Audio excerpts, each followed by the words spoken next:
Alors attends, je vais mettre un bouquin derrière, comme ça donnera l'illusion que je suis cultivé et que je suis lettré. Merde, ça tient pas. Le droit, c'est génial. T'en es pas convaincu? Laisse-moi t'en convaincre. Alors aujourd'hui, on va parler décentralisation. Oui, je sais, c'est pas avec ce genre de sujet que je vais faire des millions de vues sur YouTube. On est d'accord. Alors la décentralisation, on en parle parfois à la télé, mais qu'est-ce que c'est exactement? Qu'est-ce qui se cache derrière ce mot barbare dont il est vrai qu'il semble tout droit sorti de l'imagination d'un technocrate bruxellois? Eh bien, la décentralisation, ça n'a rien de compliqué. C'est ce que je dis toujours pour donner l'illusion que ce qui va suivre est simple à comprendre. Pour commencer, il ne faut pas la confondre avec la déconcentration, ce qui supposerait que vous sachiez ce qu'est la déconcentration. Et ça, c'est pas certain. La décentralisation, c'est un phénomène par lequel l'État va transférer un certain nombre de ses compétences au bénéfice des collectivités territoriales. Que sont les communes, les départements et les régions. À chaque échelon de collectivité territoriale va a priori correspondre une ou des compétences qui leur seront propres. Pour schématiser, les communes vont s'occuper de l'urbanisme, les départements de l'action sociale et les régions du développement économique. Bon, là c'est vraiment pour schématiser parce qu'évidemment, vous vous en doutez bien, c'est bien plus subtil que cela. Ainsi, les dites collectivités territoriales vont pouvoir s'administrer librement. On va donc leur donner une certaine autonomie décisionnelle. Adieu le jacobinisme. Enfin, pas tellement, puisque quand même les collectivités territoriales vont rester sous le contrôle de l'État. Représenté le plus souvent en la personne du préfet. Sachez que le principe même de la décentralisation est consacré au plus haut niveau normatif, c'est-à-dire dans la Constitution elle-même.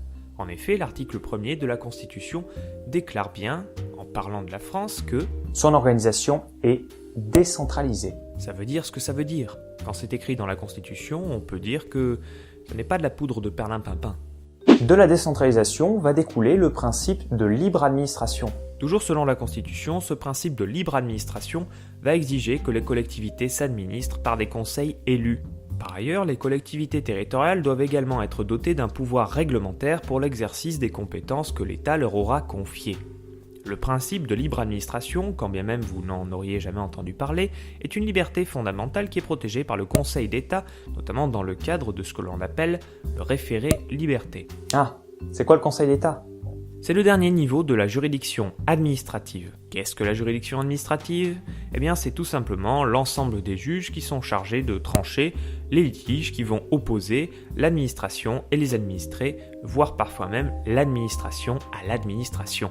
Il arrive parfois que le préfet saisisse la juridiction administrative afin de faire annuler une décision prise par une collectivité territoriale. Par exemple, une décision d'une commune qui lui apparaîtrait illégale. Mais bon, on verra ça dans un petit moment. Quand bien même la libre administration est un principe fondamental du droit des collectivités territoriales, il n'empêche que le Conseil constitutionnel, encore un autre juge, ne censure qu'assez peu de lois au motif qu'elles contreviendraient à ce principe.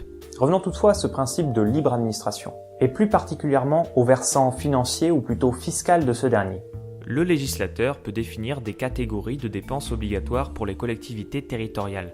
Ces obligations doivent être définies avec précaution quant à leur objet et à leur portée. Ainsi, les collectivités territoriales qui, je le rappelle, bénéficient d'un certain pouvoir fiscal, ont la capacité de déterminer le taux et l'assiette de ce qu'on appelle les 4 impôts directs et à ce titre vont devoir participer à des dépenses qu'on pourrait qualifier d'intérêt général.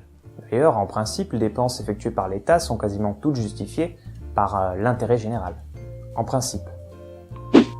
Même si les collectivités territoriales disposent évidemment d'une certaine autonomie, eh bien il n'empêche qu'elles sont sous le contrôle de l'État. Concrètement, ce contrôle va s'exercer de différentes manières. Ainsi, le préfet, autorité déconcentrée de l'État, va être chargé d'exercer sur les actes des dites collectivités un contrôle de légalité.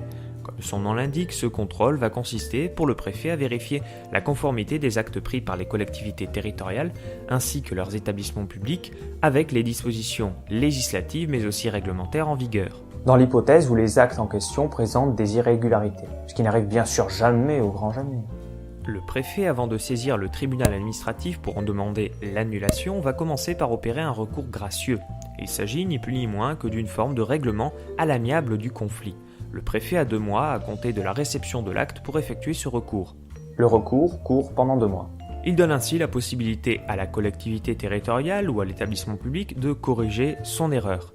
Il lui donne la possibilité de corriger les irrégularités. Vous l'aurez compris, la décentralisation ne s'oppose pas à ce que l'État contrôle l'action des collectivités territoriales, bien au contraire. À ce titre, on notera que s'agissant du contrôle de l'État, celui-ci a changé.